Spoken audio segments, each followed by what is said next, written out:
What's up everybody, GenExDividendInvestor here. In this video I'm going to tell you why I value passive dividend income 10 times more than I value active income that I have to work for. So if you appreciate videos like this, then please hit the thumbs up button, subscribe if you haven't yet, and click that bell notification.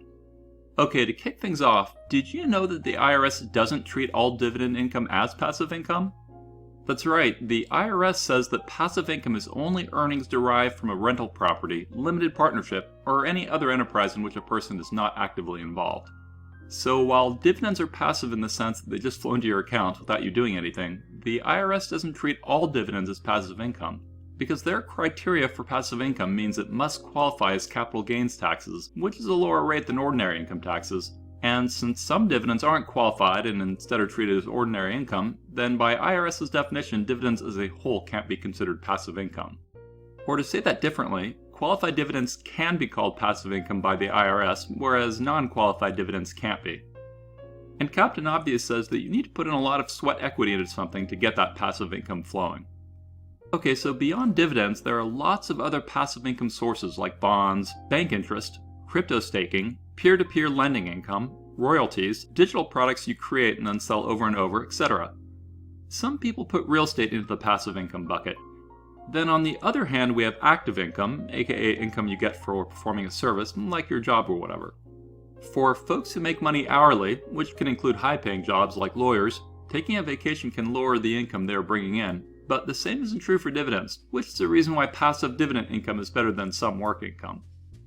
Plus, these days, some jobs have an expectation that you're available 24/7 over email, even when you're on vacation. It's hard for me to quantify how much more valuable it is to get paid, and be assured you won't get pinged by your boss or coworker, whether you're on a vacation or not. Which reminds me of another reason why dividend income is better than active income from a job, which is because dividends come in without you having to deal with annoying coworkers or bosses. Anyways, a common saying is that your job is an example of where you trade your time for money. In my opinion, the most valuable resource you own, or will ever own, is your time, and it's a limited resource that could end at any moment. Thus, the fact that dividends can free you from the shackles of a job makes them invaluable. Of course, while it's true that time is your most precious resource, you also need to be able to pay for a shelter over your head, or for food in the tum-tum, or etc.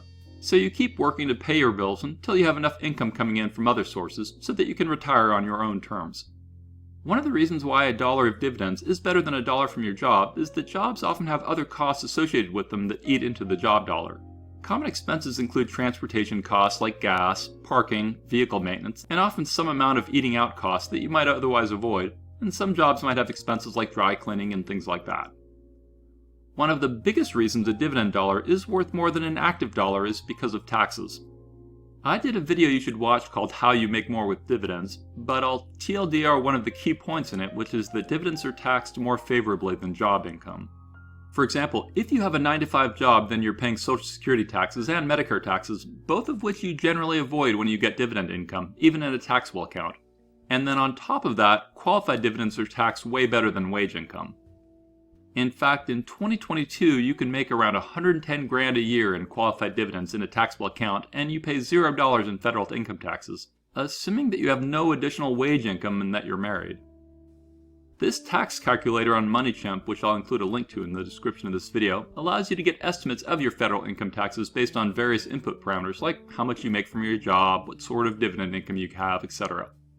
If you made $110,000 at a job and you were married, you would owe about $10,000 in federal income taxes. Now to be clear, if you have a job income and qualified dividend income, then you may owe some taxes on those dividends, depending on the amounts. But you can play around with that calculator to estimate things, and don't forget you may have state income taxes to deal with depending on where you live. Now, in that example I showed you how your dividends could save you 10% on taxes. You might not think that's much, but $10,000 compounded in the markets for 30 years is worth over $2 million. Okay, another reason why dividend passive income is better than active income is because dividends enable geographic independence. By that I mean that no matter where you are in the world, your dividend checks still flow into your accounts. You can be skiing in Switzerland or eating alligator in Florida at the Gator Grill, and those dividends keep getting deposited. Unfortunately, most jobs require that you live near your place of work. And heck, some people's actual work location might be annoying or uncomfortable for some reason, and you still go because you need the money. Like maybe your office space is always too hot or too cold, or maybe your cube mate is Fred the Flatulent. You don't have any of those annoyances with dividends. Now, another reason why dividends are even more powerful than active income has to do with your retirement accounts. Normally, you can only contribute up to around $6,000 a year into your Roth or traditional IRA, but you can make an infinite amount of money from your dividends in your retirement accounts, and none of that is capped, nor does it count as part of your annual contribution. So dividends in your retirement accounts let them compound faster than if you're limited to just your own contributions. I was able to retire early because my dividends have grown to a point where they pay for all my bills. Hopefully that fact will help motivate you to invest in good dividend stocks so you too can be on a path of getting those sweet, sweet dividends. Anyways, while I do love seeing my dividends grow, I'm not someone who's motivated by material things anymore. I used to crave stuff like a fancier car or house, but I consider myself fortunate now that I no longer care about that kind of stuff. My wife, on the other hand, loves buying things. Like, I'm fine riding in coach, but she'd rather splurge for first class. So while I know that we have more income than we need, she's the type that always likes more. I don't say that to bag on her, because I think she is one of the best human beings in the world, and I'm just so grateful to have found her, but I'm just being honest about her spending habits. I've always found it interesting how some people always want more. Like, I have multiple 8-figure net worth friends who keep starting new businesses and are working their butts off. They crave the game, it's not just about the money. Me, on the other hand, I'm the guy who got out of the job market as soon as I could, even though I knew that that would slow down the dollar signs flowing in. I just always wanted to retire early and saw investing as a way to be able to walk away from having to work on something I didn't want to do. The funny thing is I spend probably 80 hours a week on social media stuff now, from chatting in my Discord to answering emails to making videos to whatever, but I love doing it, which helps me understand about people who love their job. I value a low-stress lifestyle where I can do what I want with my time, more so than anything else. Of course, now that I'm not needing a job, I'm getting constant people reaching out to me regarding work opportunities. Like literally as I was creating this video, I got a LinkedIn notification from a recruiter friend of mine who wants me to meet up with a startup founder friend of hers for a tech job. Or another example was a couple months ago when I got a call from a buddy I'd worked with for a few years, a guy who's now the CTO of a public company, and he said he was leaving that company and that his boss, the CEO, asked him to find his replacement, and I was the guy he wanted. They were offering a crazy comp package which included more salary than I'd ever had before, which is how I came up with the 10x part of this title, but in the end I told him no, I still wasn't interested. My dividends are enabling the life I want, and the free time they give me are just too valuable for me to go work at a job. Speaking of jobs, another reason dividends are better than active income is that you tend to get more and bigger raises from your dividend hikes than you do at work, at least most of the time. Like, my portfolio averages around a 7% increase over the year, and there are times I got 0% raises at work or something like a token 3%. But do I really still care if I get dividend raises if I've already got more income than I need? The answer is actually yes, because it still excites me to see those dividend hikes, and of course these days I want to make sure I'm still beating inflation. Currently I'm happier than I've ever been in my life, and I'm excited to wake up in the morning and do whatever I want. I think part of the reason I value my financial freedom so much was because of one job I had that was super toxic. So being free from dealing with any work BS is amazing, and it's my dividends that set me free. Another reason dividends are better is because they can't fire you like your job can. And while dividends aren't guaranteed, they still tend to trend up over time if you have a diverse portfolio of decent stocks. Like in the last 2.5 years since I've been on YouTube, only one of the 27 companies in my dividend portfolio suspended their dividends, and another one plans to cut their dividend, though the cutter is also planning to give you shares in a new company to compensate for the cut. So all in all, dividends tend to trend up. Another way dividends are better than active income is that they keep flowing in regardless of what happens to you in real life. They can come in 24 hours a day, 7 days a week, 365 days a year, and thus you're truly making money when you sleep. That's obviously not the case if you have an hourly job. But hey, if you're willing to do stuff, you can always make more money. Like, sometimes people ask me why I don't increase my dividend income with options, and there are two main reasons why I no longer use options, even though I used to when I was younger. The first reason is because of my health and my need to leave my portfolio and taxes in a simple state for my wife in case anything happens to me. Look, I'm an optimistic person who loves life, and I'm hopeful I'll be around for a very long time. But the reality is that because of some crap I was born with and then got worse over time, I could drop dead or turn into a mental vegetable at any moment of the day. And while you could say sure that's true for anybody, it's not the same when you know that you have a material risk that most people don't have. Yes, miracles happen, and yes, I'm eating right and exercising, but my reality is different from your reality, and that changes what I do. Most people don't have to think about their mortality. I know I didn't used to, until I did. So while I could sell far out of the money covered calls and could roll them up if breached to avoid selling, that's only possible if I'm alive and can type on the computer and stuff when it happens. And while it's likely going to be true that I'll be alive in the short term, it's probably nowhere near as likely to be true for me as for you.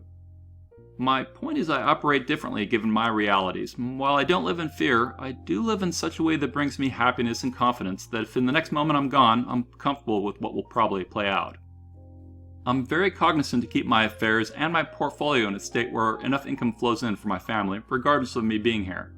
There's more to it than that, but hopefully that helps paint the picture of part of my reality. Another even bigger reason why I don't do options is because, well, I don't need to. Like, I'm already making more money passively than we need, and if I really wanted significantly more income, I'd just take one of the crazy job offers I've had, or I'd sell some non-dividend stuff and drive it into dividends. So even though you can zip through options trades in the same amount of time it takes to write an email, given my realities, I'm on a different path that makes sense for me. But all that reminds me of a guy in my Dividend Discord who's the most experienced option trader I've ever met in my life, and I've known a ton. He's a retired specialist doctor, so needless to say, he's quite wealthy. He doesn't need the money, but he loves sitting at his computer and trading options all day while the trading floor is open. Everybody is unique. Everybody has different financial goals, risk tolerances, desires, whatever. That's why you don't want to blindly copy what someone on YouTube does or doesn't do. Just keep educating yourself and then go down your own path. If I needed to grow my cash flow or net worth faster, I'd be doing different things, but fortunately I'm happy with where I am and where I'm going. Regardless, I do recommend that you explore options, and as always, research, learn, go small rather than big if you do want to try it out. Don't push the gains. Learn how options are a game of probabilities and risk and reward, and nothing is guaranteed. But covered calls can be a good way to reduce your average cost and or make more income, if done properly, whether you're young or old. Options aren't truly passive income, but they are something you can do from the comfort of your home. They don't require much time. If you want to gas your income via your portfolio, you could also look into allowing your shares to be lent out, aka securities lending. That's where your broker pays you a fee to borrow your stocks to lend them to someone else. Typically that person is a short seller who wants to borrow your stock and then sell it ahead of an expected decline. The borrower hopes to buy it back at a cheaper price to return it to you. Again, there's lots of ways to make more money in life, or even more money just with your portfolio, each of which has varying amounts of time and risk, so learn. My hope is that my kids will become financially literate enough that someday they can manage my portfolios when they're called up to bat. Which is something else I like about dividends, which is that they're mostly hands-off. Another big reason why dividends are infinitely better than active income is because they'll outlive me. Each of those dividend dollars is coming from an asset that will probably still be producing when I'm 6 feet under. Or even something more probable than death in the short term is getting in an accident or having some health issues which prevents you from doing your job. That risk doesn't exist with dividends and dividend income, which is another reason why they're better than active income. An ancillary benefit of dividends is the mental happiness it brings me knowing that I'm creating a better financial future for my family, regardless if I'm here. Now, I'm someone who's invested in many asset classes over the decades, and I've generally found that dividends are the most passive as well as the most liquid, which is another reason why I like them more than any other asset class or active income. By liquid, I mean I can sell my stocks whenever I want it and immediately get cash if I need it. You can't do the same thing with your active income. So dividends and their stocks give you more financial options and security than your active job can give you, which is another reason why they're better than active income. Like, I literally can be on a cruise somewhere in the Bahamas and I can get on my smartphone and sell $1 million of my portfolio and transfer that cash to wherever, all by pressing a few buttons. The lack of liquidity is something I've always not liked about real estate, though real estate does have the best leverage possibilities, since you generally only need to put a small down payment to be able to get a loan on a property worth a lot more than you put down, and there are ways you can get creative to minimize what you put down. Real estate and its financing obviously has its own risks. Which reminds me, I don't recommend you ever borrow money with a plan to invest it into stocks to gas your income. I've seen people try that in my past and they got burned hard. Anyways, real estate also has great taxation benefits due to things like depreciation, 1031 exchanges, pass-through deductions, and a bunch of others. But real estate isn't as passive as dividends, and I'm at a point in my life where I value my time along with a low-stress lifestyle almost more than anything else. Like, even if you hire a property manager to manage your real estate investments for you, you still tend to have to approve big maintenance things, and you'll have to deal with lawsuits that can come up, and sometimes you may have to deal with things like environmental issues from your properties, or insurance things, or tax things, or whatever. A lot of the time, if you create the right systems and hire the right people, then your real estate can be very passive, just not as passive or as stress-free as dividends. Regardless, I advocate for everyone to also invest in real estate to both diversify their assets as well as experience firsthand what its pros and cons are. I have a friend whose entire job is to manage his dad's real estate portfolio of around 200 properties, most of them being houses and apartments. He has multiple people that work for him managing and maintaining all that real estate, and his full-time job is overseeing the various properties and property managers and dealing with one-off edge cases like crazy tenant issues or huge maintenance issues that come up. I personally like the less hands-on aspect of triple net commercial real estate more than residential real estate, but both have more stress and time requirements than my dividends. Another big reason why dividends are better than active income is because they're recurring. Active income is usually a payment you get for something you did recently, and then that's it. You don't get it again until you trade more of your time for money. Dividends are a reward for something you invested in the past, but then they tend to keep paying you for potentially multiple generations. And your dividends get more powerful as your snowball grows. Each dividend dollar is making you more financially free. Most businesses favor recurring subscription income more than anything else because building something once and then getting recurring income is kind of the holy grail. Well, each dividend share you buy is similar. Of course, neither is a guarantee, but hopefully you get the point. Your dividends help you transition into being a boss and decision maker and the owner, as opposed to one of the people doing the work. Plus, dividends don't require you to have high-end skills that some jobs require.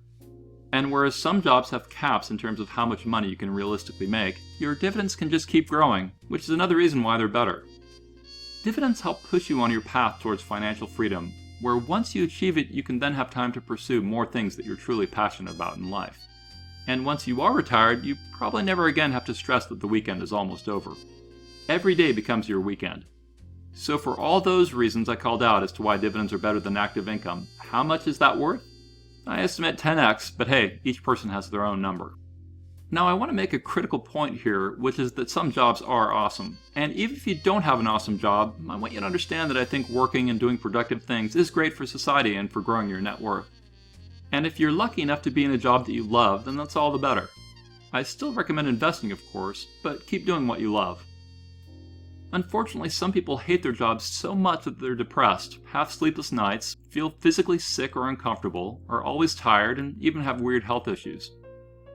The more you have that kind of stuff, the more I'd recommend changing jobs or doing something about it.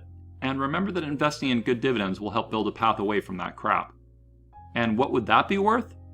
Maybe your life, which is infinitely more valuable than your job and its income. I found that financial freedom is better than what I dreamed it would be, so I'm fervently trying to make the world aware to what dividends can enable. All the financially smart people I know have their money making money for them, though they don't all use the dividend route. Each new money printing dividend machine you build sets you on a better financial path and better mental health path. It'll probably take you a long time working for others before you can be financially free, so strive to enjoy the path you're on. Work on your health, your relationships, and strive to be optimistic about your present and future. Live frugally and invest. You'll be blown away by what you can achieve with your portfolio over time. Speaking of portfolios, M1 Brokerage has a promotion running for a free $50 cash bonus for new users. The way it works is you click on my M1 referral link in the description of this video and then either open a brokerage account and fund it with $100 or open a retirement account and fund it with $500. Then you need to keep your money inside the new account for 30 days from the date of deposit to get the free referral cash. Make sure to check the details before you sign up to see what they're offering when you watch this video. Okay, now I'd like to shout out my latest Patreon aristocrats who have signed up since my last video. So thank you Orange Div for signing up, and thank you Red June for signing back up. Aristocrats gain access to my dividend spreadsheet product that I use in my videos, and they gain access to multiple private channels on my free Dividend Discord chat server, where I let my upper tier Patreons watch my videos before I release them to the public, as well as let them vote on which thumbnails to use for my videos, and of course they get more direct access to me. And if you made it this far in the video, then please hit the thumbs up button, subscribe if you haven't yet, and click that bell notification. Finally, I highly recommend that you join my free Dividend Discord chat server, which has thousands of dividend investors on it and is growing all the time. So thanks for watching this video, stay positive, and I'll talk to you again real soon. I am not a financial advisor, and these videos are for entertainment, inspiration, and educational purposes only. Investing of any kind involves risk. I am only sharing my opinion with no guarantee of gains or losses on investments.